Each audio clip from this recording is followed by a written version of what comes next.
사도행전 7장 54절에서 60절 말씀.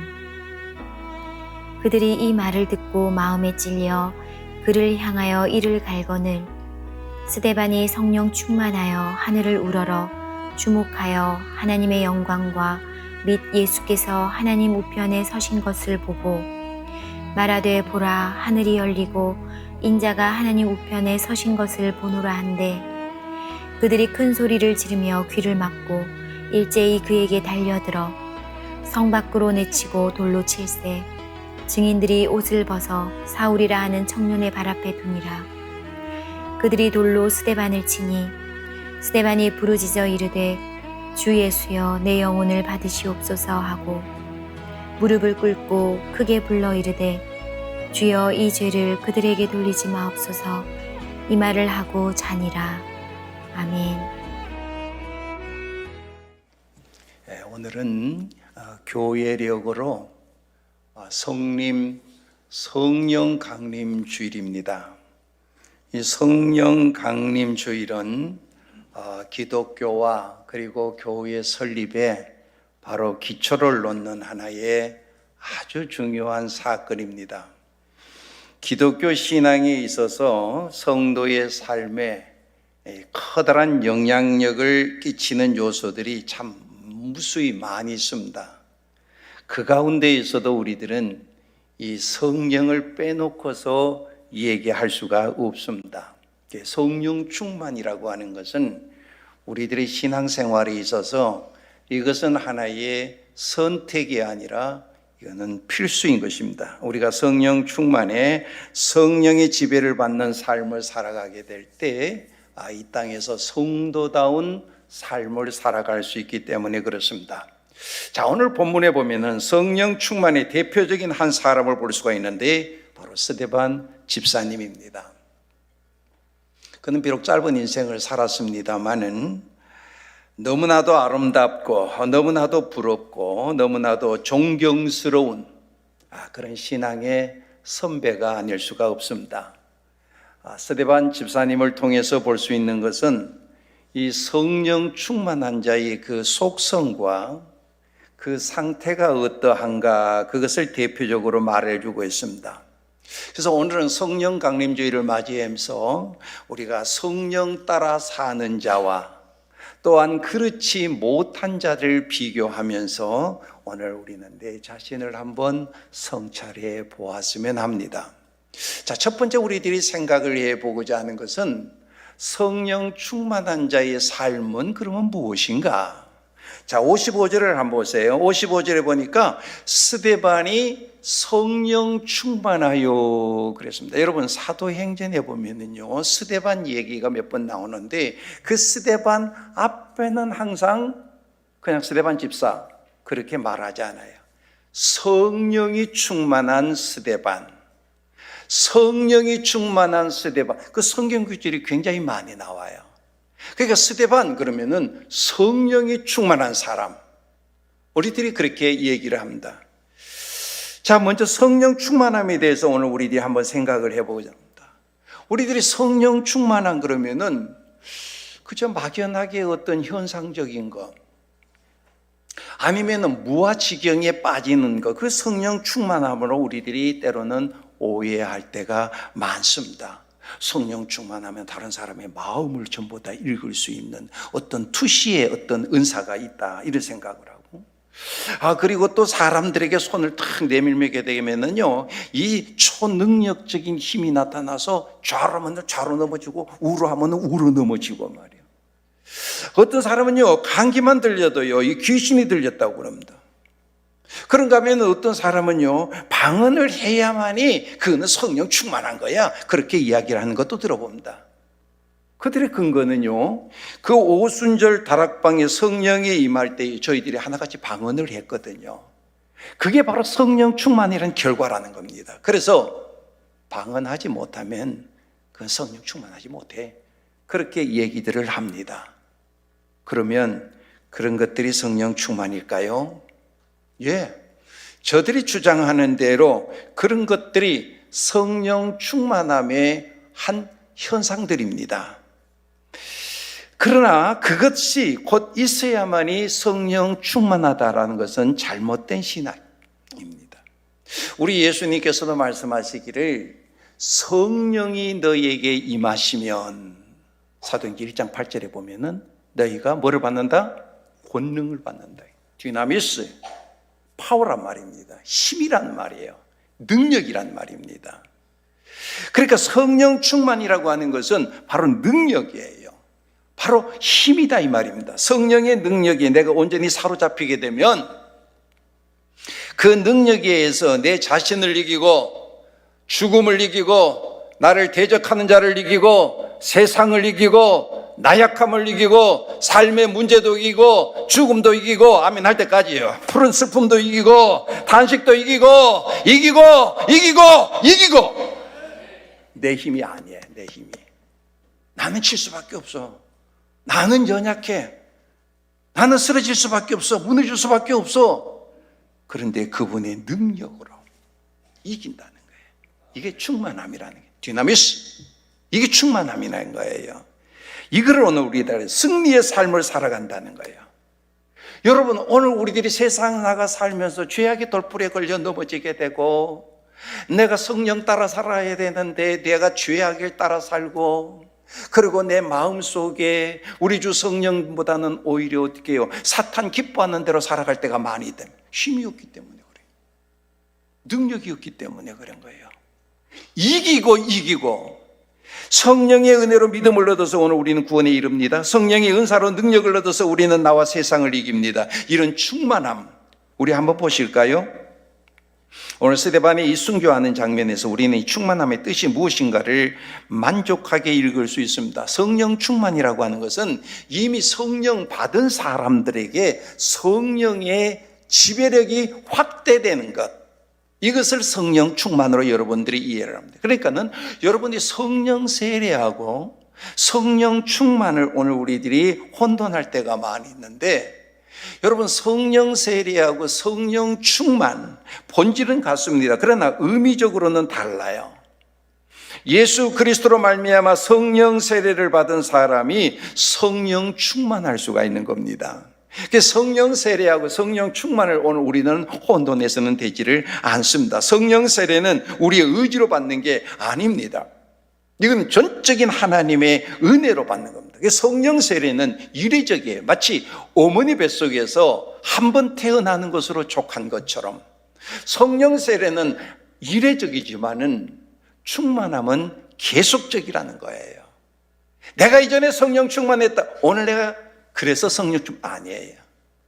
내가 성령 세례를 받는 것은 이례적이지만은 성령 충만은 계속적이기 때문에 이전에 내가 성령 충만했다 해도 오늘 내가 성령 충만하다는 보장이 없습니다. 오늘 우리들은 성령 세례를 받았기 때문에 하나님을 아버지라 그럽니다. 여러분들이 오늘 오셔가지고 어떻게 기도하면서 하나님 아버지 기도하잖아요. 아버지라고 해서 여러분들이 아버지라고 합니까? 나와서 기도하면서 하나님을 아버지 겁니다. 자, 갈라디아서 4장 6절을 우리 한번 같이 읽어볼까요? 같이 읽습니다. 시작. 너희가 아들임으로 하나님이 그 아들의 영을 우리 마음 가운데 보내사 아빠, 아버지라 부르게 하셨느니라. 아멘. 내가 하고 싶어서 하나님을 아버지 아니에요. 성령께서 나로 하여금 어때요? 내 속에 임재하시고 내 속에 찾아오시며 하나님을 아빠, 아버지라 한다.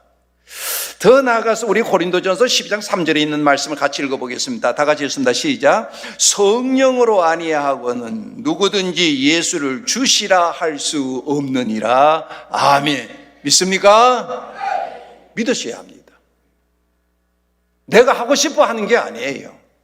성령이 아니고서는 하나님을 우리가 아빠, 아버지라고 할 수가 없을 뿐만 아니라 예수님이 나 위하여 십자가에 못 박혀 돌아가시어 그분이 나의 주님이 되신다라고 하는 것을 믿는 믿음, 이거 내가 믿고 싶다고 해서 믿어지는 게 아니에요.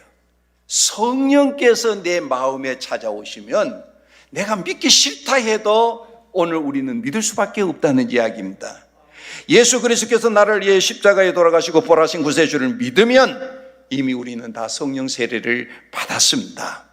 자, 이렇게 성령 세례를 받은 자들이라고 한다면 이제는 성령님께 모든 영역을 내려놓고 성령 충만함을 우리들이 받아야 됩니다. 그럼 성령 충만하게 되면은 어떤 결과가 주어지는데요? 자, 두 번째, 성령 충만하게 되면 어떤 결과가 발생하느냐? 오늘 말씀을 보면은 성령 충만한 자와 또 성령 충만하지 못한 자들의 모습이 여기에 나오는데요. 자, 55절에 보니까 스데반이 성령이 충만했다 그랬죠. 성령이 충만했다. 그런데 성령이 충만하지 못한 자들을 한번 볼까요? 54절 보세요. 54절에 보니까 그들이 이 말을 듣고 마음에 찔려 그를 향하여 이를 갈았어요. 복음을 들었어요. 복음을 듣고 그들이 마음에 찔려가지고 그 스데반 집사를 향해서 이를 갈았다. 그래서 57절과 58절을 한번 보십시다.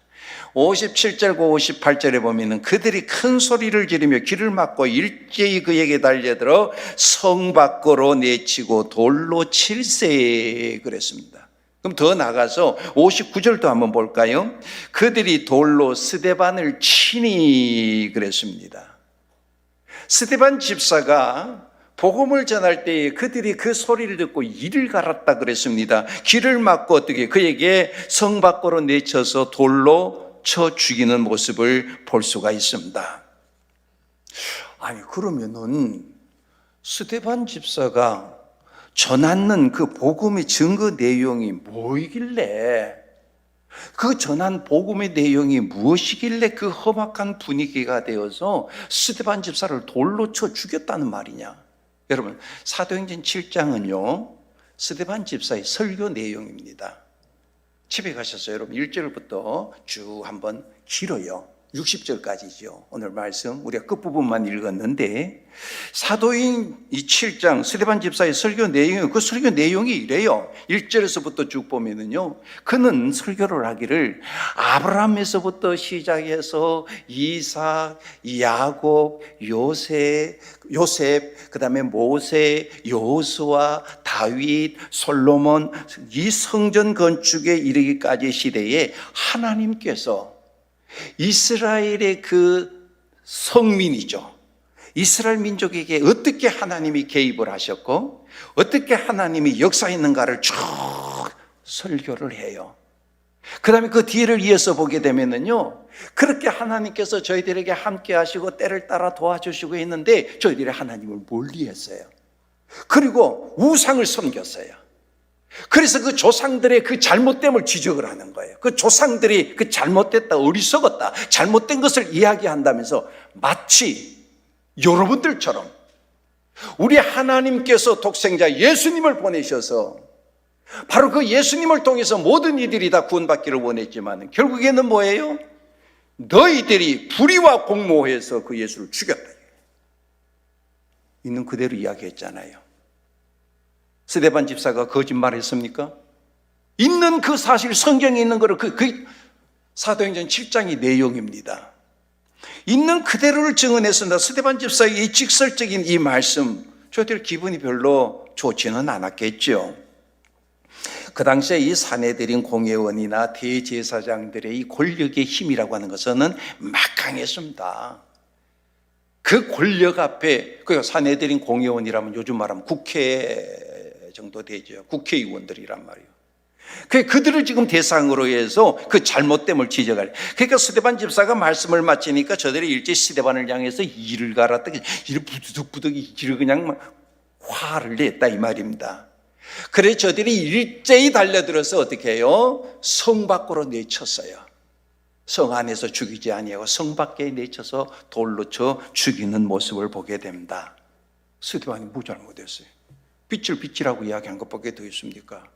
빛 대신 예수님이 이 어둠의 세상에 구원시키기에 오셨다.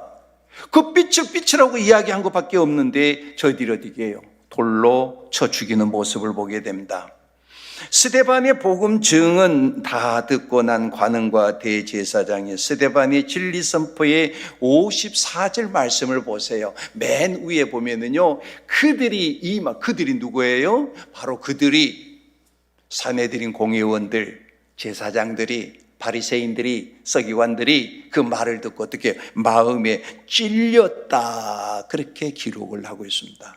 자, 그러면 오늘 본문 그 앞에 오늘 7장을 봤죠.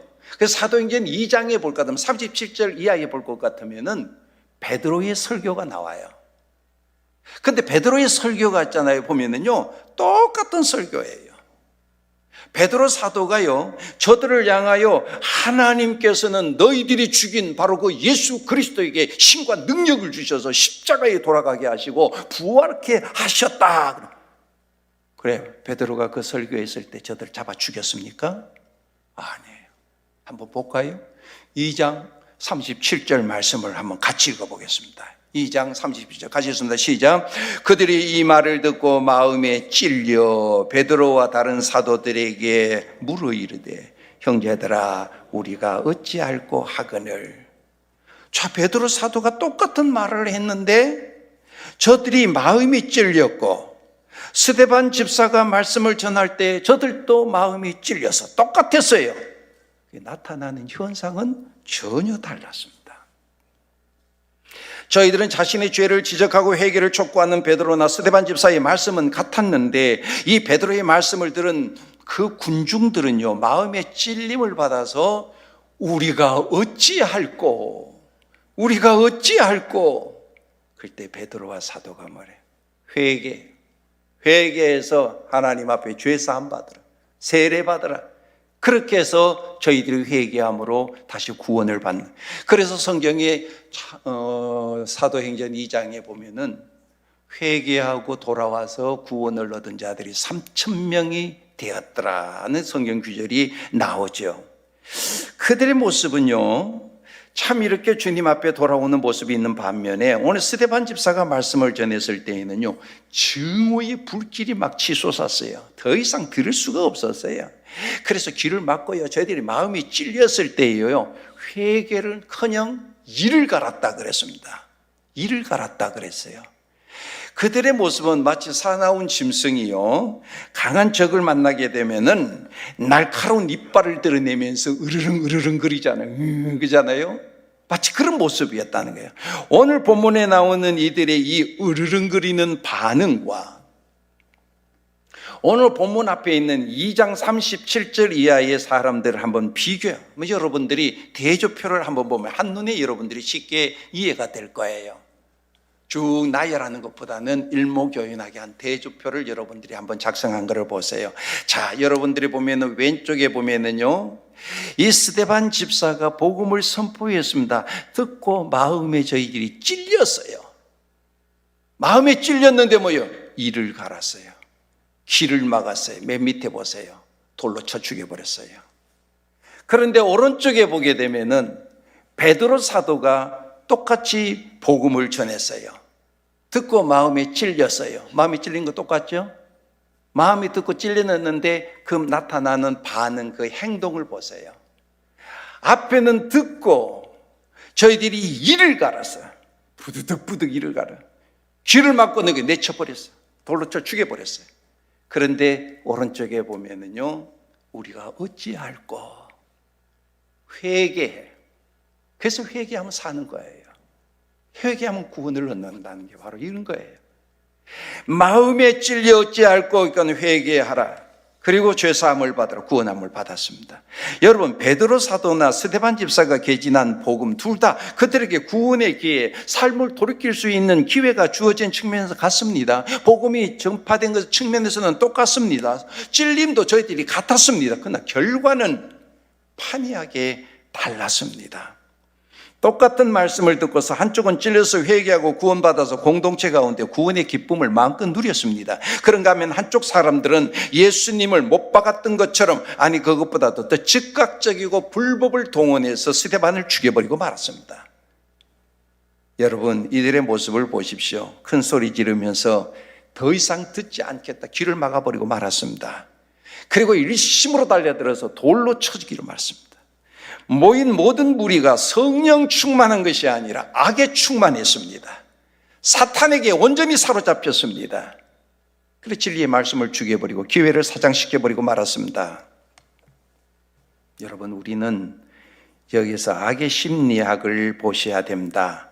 마음의 찔림을 받은 사람들이 큰 소리를 치고 귀를 막고 돌로 치는 과정들을 우리는 주목하실 필요가 있습니다. 집단 행동을 하신 저들의 모습을 우리들이 또한 볼 필요가 있습니다. 자신들은 사형을 집행할 권한이 없어요. 여러분, 사형할 권한이 있으면 예수님도 저들이 십자가에 못 박아버리지. 그렇지 않았잖아요. 로마 군병들로 하여금 예수님을 십자가에, 저희들은 사형시킬 권한이 없습니다. 근데 악에 충만하다 보니까 이 앞뒤를 가리지를 못하는 이들의 감정대로 행동하는 모습을 보게 됩니다. 그게 바로 이들의 현주소요, 악에 물든 이들의 모습입니다. 위의 말씀을 듣게 된 동기를 한번 보세요. 똑같은 복음이에요. 스데반 집사가 전했던 말씀이나 베드로 사도가 전했던 말씀이나 똑같은 복음입니다. 그런데 그 대상에 따라 이렇게 달라집니다. 여러분, 도표를 한번 보십시오. 자, 여기 스데반 집사가 말씀을 전했는데 그 말씀을 받는 그 대상이요, 종교 기득권자들입니다. 그러니까 사내들인 공회원들, 대제사장, 그리고 서기관들, 바리새인들, 사두개인들, 그런 무리들이면 어떻게 싫다 이거예요. 귀를 막아버려. 그리고는 어떻게 밖에 내다가 돌로 쳐 죽여버리고 말았습니다. 근데 이 베드로가 말씀을 전했을 때 그 말씀을 듣는 무리들이 어떤 무리인가 보니까, 여러분 도표를 보시면요, 베드로 사도가 그리고 사도들이요, 유월절, 그 이스라엘 백성들은 3대 절기가 있거든요. 그 3대 절기를 지키기 위해서 예루살렘으로 다 모여듭니다. 멀리 있든 가깝게 있든 다 모여들어서 저희들이 하나님 앞에 그렇게 주어진 하나의 예식을 저희들이 치르고, 그리고 하나님 앞에 제단을 쌓는단 말이에요. 그러니까 이 유월절을 지키기 위해서 저희들이 어떤 사람들이 와요? 믿음 있는 사람들이 와요. 아무나 예루살렘에 안 옵니다. 전국에 흩어져 있는 저들이 예루살렘에 저희들이 모여들었어. 뭐하러? 예루살렘에 모여든 것은 유월절을 지키기 위해서. 여러분, 오늘 여러분들이 할 일 없어 하나님 앞에 지금 예배드려 나왔어요? 아니거든요. 여러분들 다 바빠요. 다 할 일이 있어요. 그런데 여러분 나온 건 왜 나와요? 믿음이 있으니까 나온 거예요. 믿음이 있으니까 하나님 앞에 예배드리는 거예요. 그러니까 저들이 믿음으로 저희들이 저 원근각지에 있던 이들이 예루살렘으로 다 올라온 저 무리들을 향해서 지금 베드로 사도가 복음을 전했단 말이에요. 각처에서 올라온 헬라파 이 유대인들에게 이 복음을 전했을 때에 놀라운 결과가 나타나지 않습니까? 여러분, 복음이 문제가 아니에요. 왜 복음 탓합니까? 왜 우리 하나님 탓하고 예수님 탓합니까? 복음은요, 아무리 세상이 바뀌어고 시대가 바뀌어도 변함이 없습니다. 그 예수님이요. 오늘 우리가 믿는 예수님은요, 우리 후대에도 그 생명의 주 되시는 구주가 되시는 분이시에요. 그 하나님은요, 우리 후대에도 역시 살아계시는 하나님입니다. 복음이 문제가 아니에요. 그 복음을 듣는 오늘 우리들의 마음의 자세, 이것이 바로 문제라는 거예요. 복음을 듣는 사람이 차이점입니다. 아니, 앞에서는요, 회개해서요, 우리가 어찌할꼬 해서 구원함에 이르렀습니다. 그런데 그 다음 사람들은 뭐예요? 밖에 끌어다가 전부 다 죽여버리고 말았습니다. 마음의 자세. 저 어느 가정부에 그 예화가 있는데, 어떤 가정에 이런 일이 있었다 그래요. 마침 수요일이 되어서 온 가족이 이제 예배드리러 가기 위해서 집을 나서서 교회를 향하려고 하는데, 마침 그때 손님이 찾아왔어요. 근데 그 손님이 비중이 좀 큰 분이라 멀리서 잠시만 좀 이렇게 보면은 되는 그런 분이라. 그러니까 어떻게, 그래 그 집사님 내외분이 그래 손님은 우리가 이렇게 영접을 할 테니까 그 가정부에게 교회 가서 예배 드리고 오라고, 오늘은 혼자 예배 드리러 가야 되겠다고, 그래 혼자 다녀오라고 이야기를 했습니다. 그래서 집사님 내외는 손님을 영접하고 가정부는 교회를 다녀왔습니다. 그래서 손님을 영접한 다음에 그 손님이 볼일 보고 갔어요. 가고 난 뒤에 얼마 있지 않아서 그 가정부가 이제 예배를 마치고 집으로 돌아오셨습니다. 그런데 저녁 예배를 마치고 돌아온 이 가정부가 대성통곡을 하는 거예요. 그러니까 이 집사님 내외가 놀라가지고, 아니 왜 아줌마 왜 놀래가지고 말이에요. 그렇게 물어봤어요. 그러니까 이 가정부가 하는 말이, 아니 내가 미우면은 그냥 밉다고 할 일이지 왜 내가 잘못한 것을 목사님께 고자질해가지고 예수 믿는 사람은 이렇게 살아야 됩니다, 저렇게 살아야 됩니다, 그렇게 이야기하도록 만드냐 이 말이에요. 그러니까 이 집사님이 갑자기 이야기하니까 그런 일이 없다고 아무리 설명해도 아니라는 거예요. 오늘 목사님이 설교하는데 보니까 내 잘못에 대해서, 나의 불의에 대해서 이야기를 하니까 어떻게 해요? 틀림없이 뭐냐면은 집사님 중에서, 내외 중에서 고자질을 했다는 거예요. 자기의 그 허물에 대해서 고자질을 했어요. 어떻게 목사님이 자신에 대해서 그렇게 소상히 잘 알고 있어 콕콕 집어서 자기에게 그렇게 말씀을, 그래 아니라고 이야기를 하고 설득을 시키고 아니라는 거예요. 그리고 오늘 내가 알아봤다고. 오늘 예배 드리러 가는데 나 혼자 그냥, 여러분 그냥 가면서 어떻게 해요? 혼자 갔다 오라 그랬습니까? 그런 사정이 있어가지고 혼자 교회 갔다 오라 그랬는데, 그래 놓으니까 나 혼자 교회 보냈다는 둥. 여러분 사람 있지 않습니까? 마음에 찔림이 있으면은요 하나님 앞에 눈물을 흘리면서 회개해야 돼요. 그런데 그 원망하고 있잖아요. 누가 고자질했다는 거예요. 목사가 알긴 뭐를 알아? 뭔가 마음이 어긋나 있는 사람이다. 마음이 어긋나 있는 사람은요 말씀의 은혜를 누리지를 못합니다. 왜 그렇게 안타까운 인생을 살아가요? 왜 그렇게 불행하게 예수를 믿어요?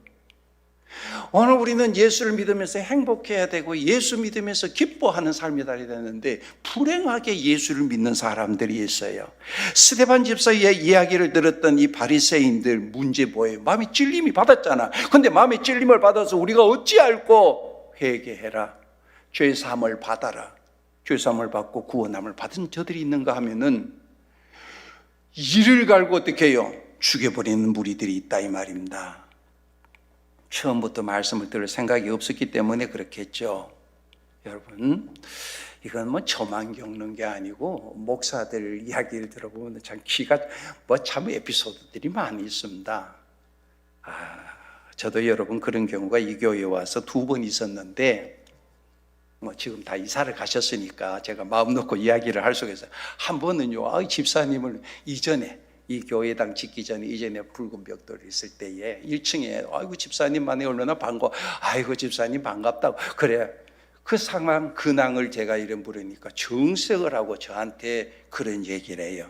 그때 엘리베이터 옆에 소파가 있었는데 거기 앉아가지고, 목사님 누가 나에 대해서 그렇게 고자질했냐는 거예요. 갑자기 이야기 들으니까 사람이 붕 떠가지고 그 무슨 얘기인데요? 그러니까 나의 그 허물과 나의 잘못을 누가 고자질했냐, 그 사람 이름 대라는 거예요. 누가 그 목사님 때 가서 목사님의 나의 허물과 잘못을 그렇게 고자질했느냐, 상세하게 그렇게 말을, 누가 내 사정을 그렇게 소상하게 목사님에 일러 바쳤느냐는 거예요. 그분이 공직 생활을 이렇게 했는데요, 정보과에 있어서 그런지 저를 취조하더라고요. 참 어이가 없어서. 여러분 오늘 우리들은요 누가 말씀 앞에 온전할 수 있습니까? 여기 말씀 전하는 저도 있지 않습니까? 말씀 앞에 온전치 못합니다. 온전해서 여러분 말씀 전합니까? 말씀에 사명이 있기 때문에 말씀을 전하는 거예요. 말씀은 어떻게 보면 여러분들에게 전하기보다는 저희에게 주는 말씀이거든요. 말씀에 사정없이 책망을 합니다.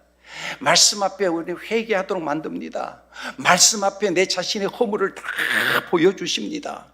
여러분 내가 온전하기 때문에 말씀 전한다? 천만에요.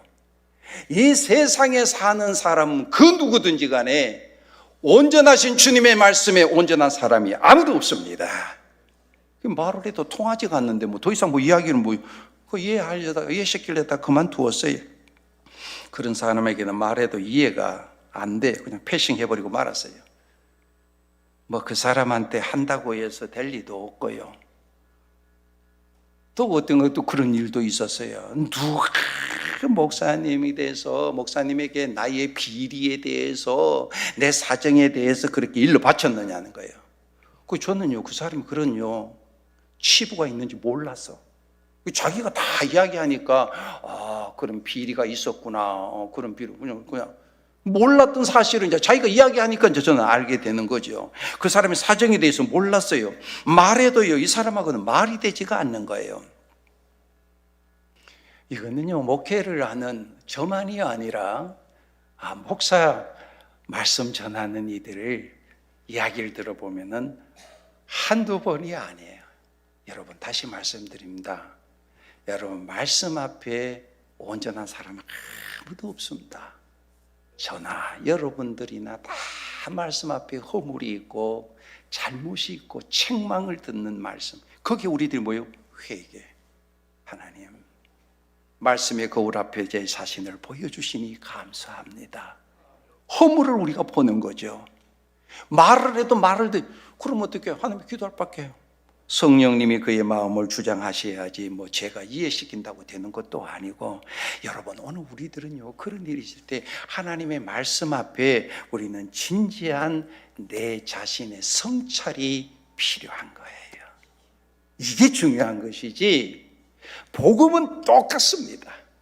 예나 지금이나 스데반 집사가 전한 것이나 베드로 사도가 전한 것이나 복음은 똑같아요. 그런데 그 복음을 받아들이는 마음의 자세가 다 다른다는 말이에요. 여러분, 오늘 우리들의 삶 속에서 그래요. 예나 지금이나 사람들은 자기 듣기 좋아하는 말만 좋아합니다.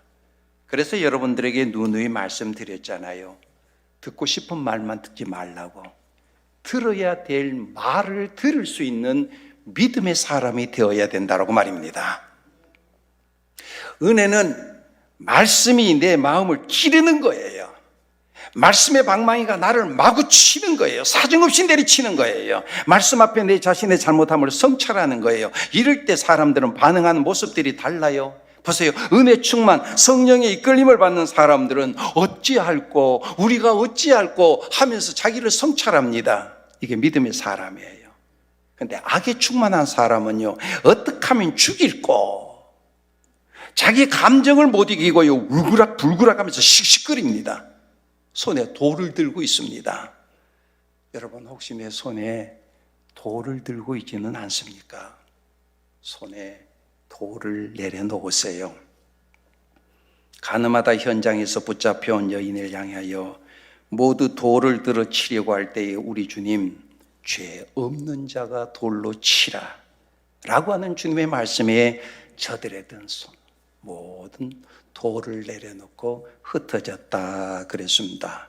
그러 오늘 예배를 드리시는 저와 여러분들의 삶은 악에 충만할 것이 아니라 항상 성령 충만한 자들로 날마다 말씀 앞에 어찌할꼬 라고 하는 삶이 되시기를 주님의 이름으로 축원합니다. 오늘 우리가 성령 충만하려면 마지막으로 우리가 하나님을 바랄 수 있어야 돼요.